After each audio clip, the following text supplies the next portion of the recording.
So today we're going to be talking about is kind of making sense of the art of war. Now, I've never been in the military. I'm not really, a military kind of person. I'm just interested in kind of making sense of what brilliant people have written down and putting it in a format which is easily understandable and can be put in our lives as something useful instead of just some intangible thing that is sounds really cool. Said I read The Art of War, but you know it doesn't really translate into anything meaningful or doesn't actually deliver any dividends, right? So let's look into that. So first of all, when we're reading The Art of War, it's a translation, and so there's two kinds of translations. Kinds, well, more or less, it's kind of a spectrum, but there are those. I don't want to say they're really smart people. There's some really smart people that take the word in whatever language it was derived from and find the closest word to it, or at least something good enough. Okay, there's a difference. So language is the tool or instrument to convey meaning. I don't care if you have a one-to-one thing, like if there's a word that means water in one language and water in the other, great. But there's specific words and specific nuances in different languages that have their own meaning attached to them, and I'd rather get that meaning in as many words as it takes to get the meaning across.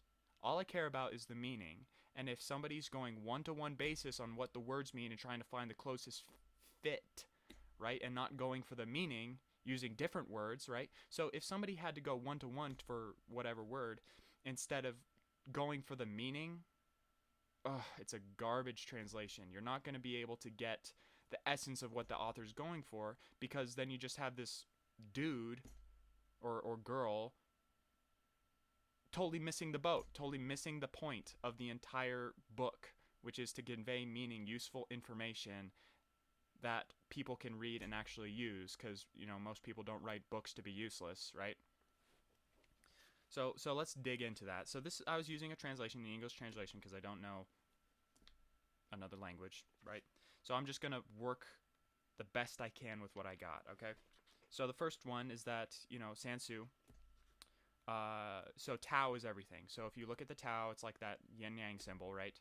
Um, it's like it represents the totality, and that there's spectrums, the entirety of the spectrum, right? There's everything's within everything, right?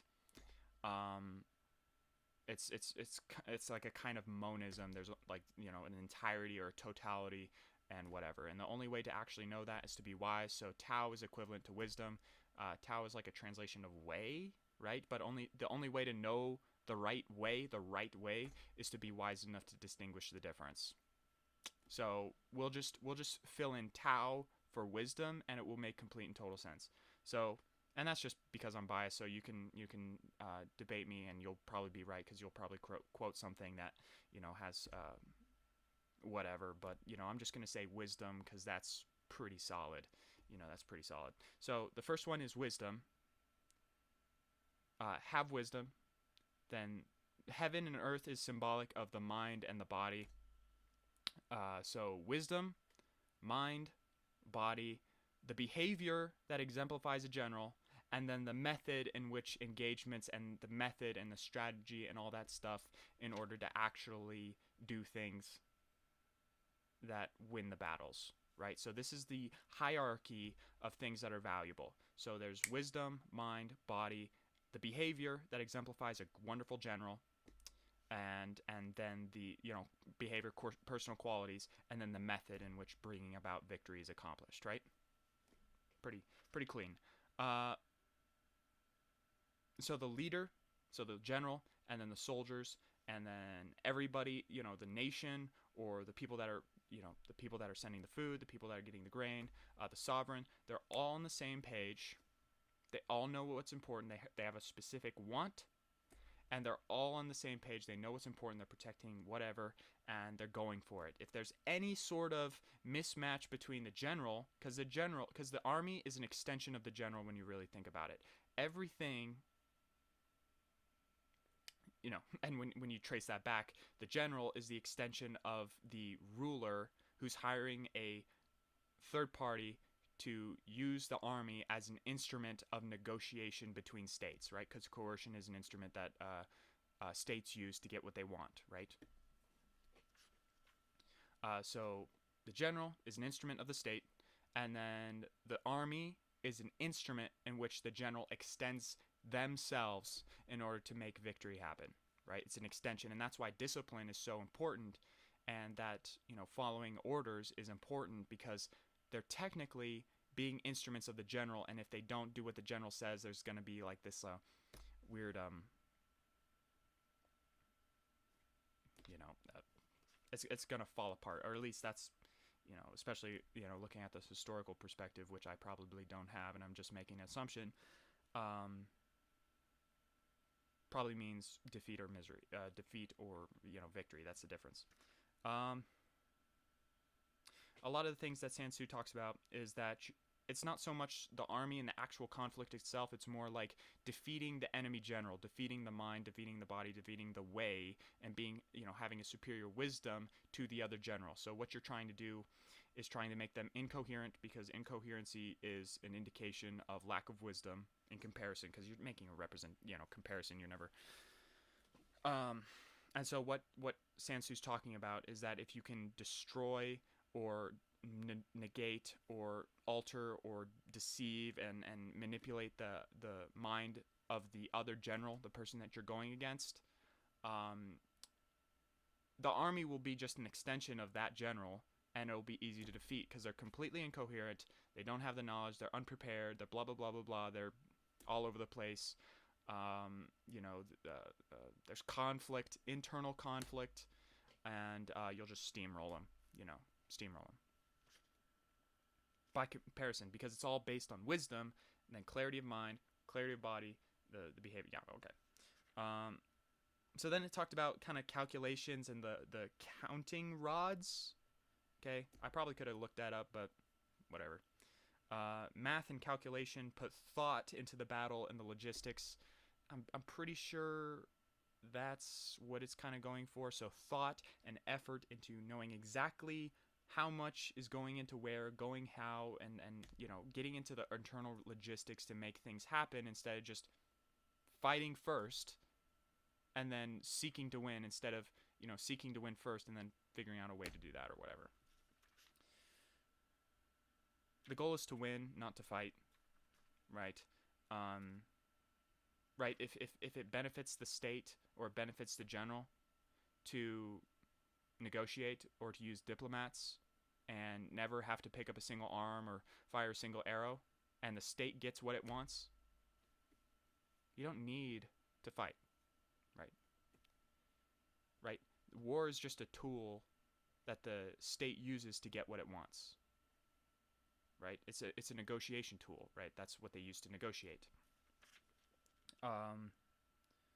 So the superior general is judged by who can preserve the most resources and achieve what the state wants, because he's a representative of the person who owns everything, right?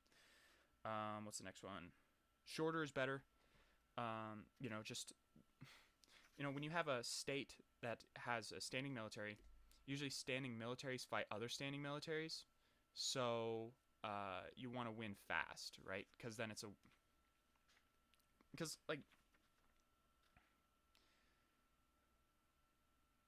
yeah. So basically, Sun Tzu is like win early, so that you're not wasting resources and drawing the resources of the king and destroying the wealth of the people, right? Destroying the things that make the country valuable, right? Prolonging has never been an advantage of the state. Yeah. And usually, back in the day, they had a gold standard, so there was only so much money that they could have. And so, until they issued debt, then wars can last forever, because there's no immediate consequence of, dude, we're out of money. There's no so you can use debt to finance war and to make wars longer and to, you know, off put the strains that would happen immediately if you had a fixed amount of money to work with, right? That's why it would be advantageous. Otherwise, if money's not an issue, the wars would last forever until they win, right?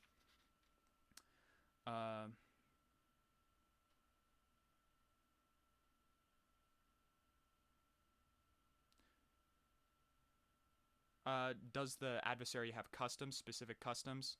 Um, like if an adversary, like it's like if somebody has an idea of fighting firm and proper, while the other one's like, we don't do that. I don't form lines. I just send them in, and then they're waiting for like some sort of procession to come up.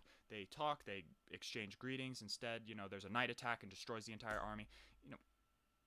You know, if your adversary has customs, um, if you don't have a treaty with them, the goal is to win, right? So if they have specific customs, you can use those customs to an advantage, right? As long as you don't have a treaty, you're not breaking international law, right? Or some sort of treaty or whatever, then it's like, you're using their failure of knowledge of war to win, right? I'm pretty sure how that goes. Don't quote me on that. Use the enemy assets, right? So there's like a lot of ways. So if you can use their strength against them, like it's kind of like in martial arts, right? So you can if you manipulate somebody's center of gravity, where you can throw them on the ground, they throw themselves basically because their center of gravity is moving, and you're just manipulating that, and they put yourself in a strategic position, and you really didn't have to do anything. All you had to do was just guide what they were already doing, right? If they're running at you with top speed, keep them going in that direction and just manipulate the fine nuances so that they're at an extreme disadvantage, right? You're using their own momentum, their own resources, their own grain, their own money against them, right? Because transporting grain or food or supplies or whatever is expensive. So if you can just use what's already there, or that was a principle that they used back then. I don't know if that's probably not truth because there's probably some treaty or whatever.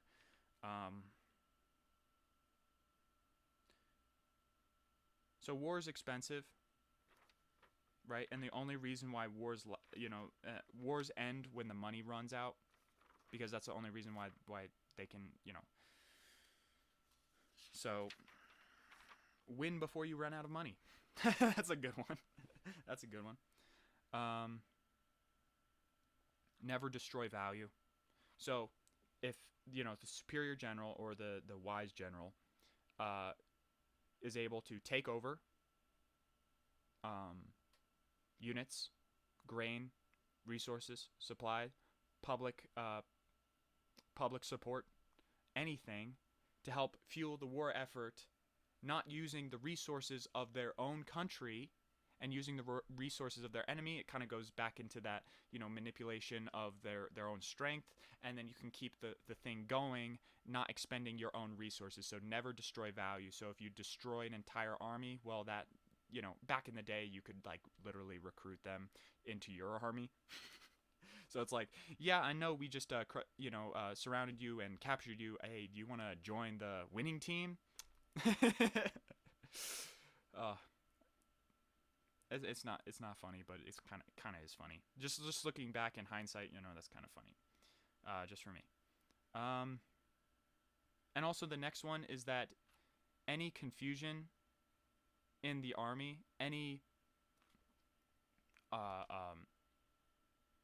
don't want to say disrespect, because that's not, any incoherence in the objectives, in the knowledge, in the pursuit, and the actual execution of the goal of the army. If there's any dissidence, right? If the sovereign's kind of peeking over the general's head and getting in the way and causing all this distraction and weird stuff, right? Nobody knows what to do. They're incoherent. They're not pursuing the goal of winning. They're just trying to figure stuff out. Okay? And if you're in the middle of combat and you're trying to figure stuff out, that's not really one you want to be. Or you're in the middle of war, because combat's kind of more on the ground stuff. We're talking about more, esoteric generalship.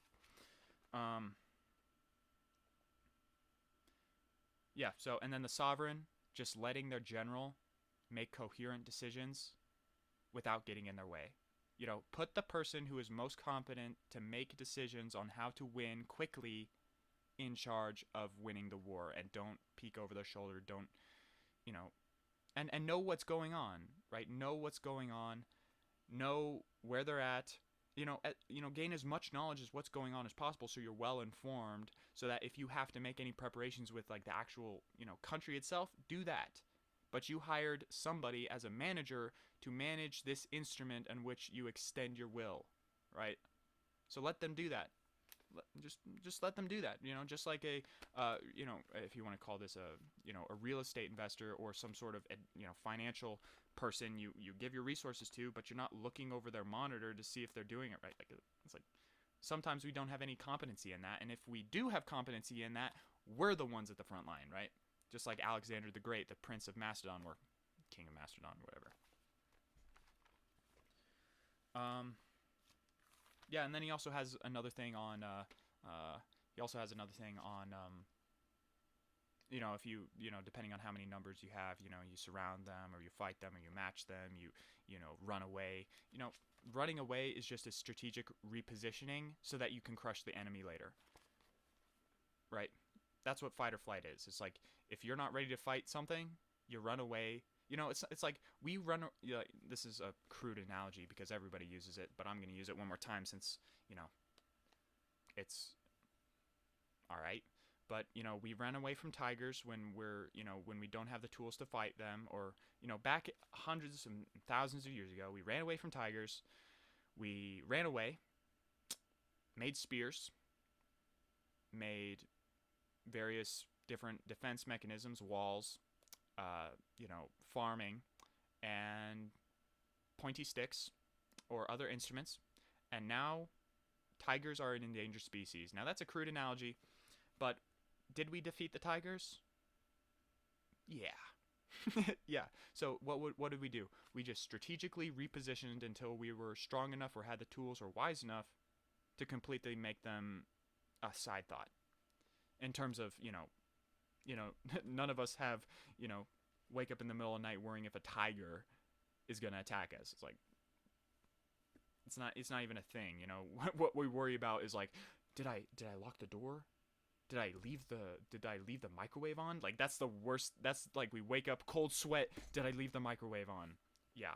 That's the most, that's kind of funny.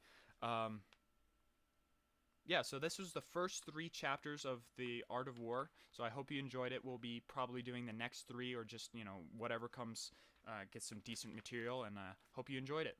Take care now.